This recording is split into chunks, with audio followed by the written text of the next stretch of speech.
Hey boys and girls, we've been reading lots of great stories about the three little pigs, but this story is going to tell you the wolf side of the story. It's called the True Story of the Three Little Pigs, and it's by a wolf. Let's see what his side of the story is, because I bet it's a little different than the pigs. It says, everybody knows the story of the three little pigs, or at least they think they do, but I'll let you in on a little secret. Nobody knows the real story because nobody has ever heard my side of the story. So here we're going to hear the wolf side. I'm the wolf, Alexander T. Wolf. You can call me Al.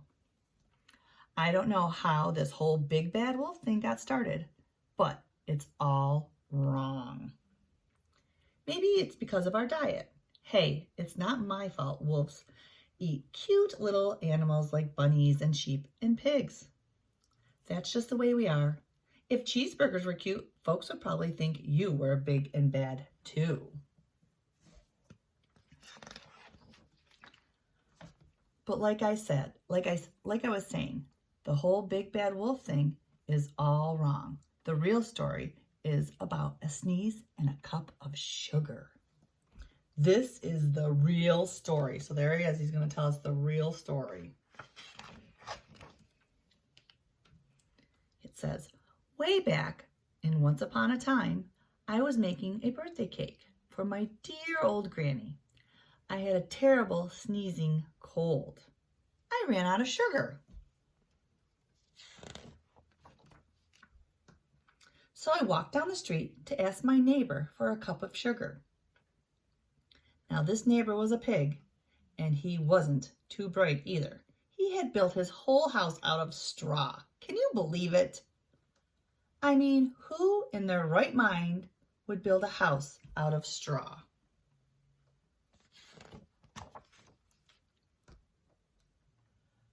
So of course, the minute I knocked on the door, it fell right in. I didn't want to just walk into someone's house. So I called, little pig, are you in? No answer. I was just about to go home without a cup of sugar for my dear old granny's birthday cake. That's when my nose started to itch. I felt a sneeze coming on. Well, I huffed and I snuffed. Uh-oh, there's his nose. And I sneezed a great big sneeze. Achoo!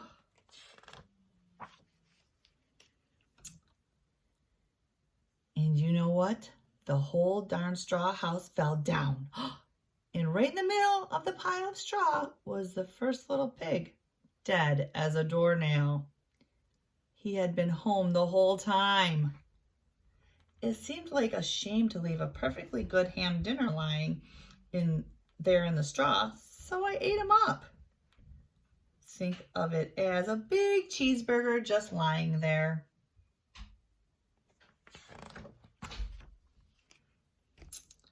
I was feeling a little better, but I still didn't have my cup of sugar, so I went to the next door neighbor's house.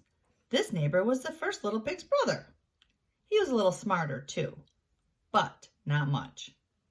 He had built his house of sticks. I rang the bell on the stick house. Nobody answered.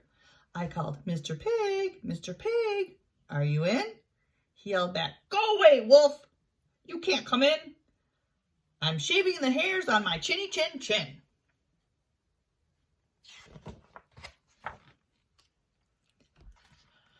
I had just grabbed the doorknob when I felt another sneeze coming on. I huffed and I snuffed and I tried to cover my mouth, but I sneezed a great big sneeze. And you're not going to believe it, but this guy's house fell down just like his brother's. When the dust cleared, there was the second little pig, dead as a doornail. Wolf's honor. Oh boy. I don't know, boys and girls, are you believing his story? Now you know, food will spoil if you just leave it out in the open. So I did the only thing there was to do. I had dinner again. I think oh, think of it as a second helping. I was getting awfully full, but my cold was feeling a little better. And I still didn't have that cup of sugar for my dear old granny's birthday cake. So I went to the next door. This guy was the first and second pig's brother. He must have been the brains of the family. He had built his house of bricks.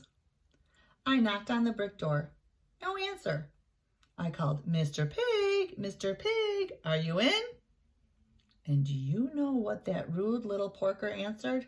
Get out of here, wolf. Don't bother me again. Oh boy.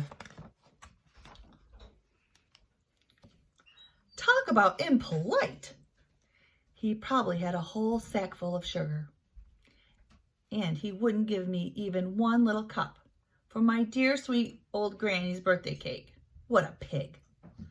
I was just about to go home and maybe make a nice birthday card instead of a cake when I felt my cold coming on. I huffed and I snuffed and I sneezed once again. Then the third little pig yelled, and your old granny can sit on a pin. Oh my, what do you think's going to happen now, boys and girls? Now, I'm usually a pretty calm fellow, but when somebody talks about my granny like that, I go a little crazy. When the cops drove up, of course, I was trying to break down the pig's door. And the whole time I was huffing and puffing and sneezing and making a real scene. The rest, as you say, is history. Uh-oh, there he is in the newspaper getting arrested. The news reporters found out about the two pigs I had for dinner.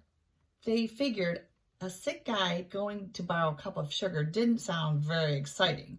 So they jazzed up the story with all that huffing and puffing and blowing the house down, and they made me the big bad wolf. That's it, the real story. I was framed. Oh my goodness. But maybe you could loan me a cup of sugar. So there he is in jail. That's the wolf's side. Whose side do you believe? I don't know. We'll see. Have a good day, boys and girls.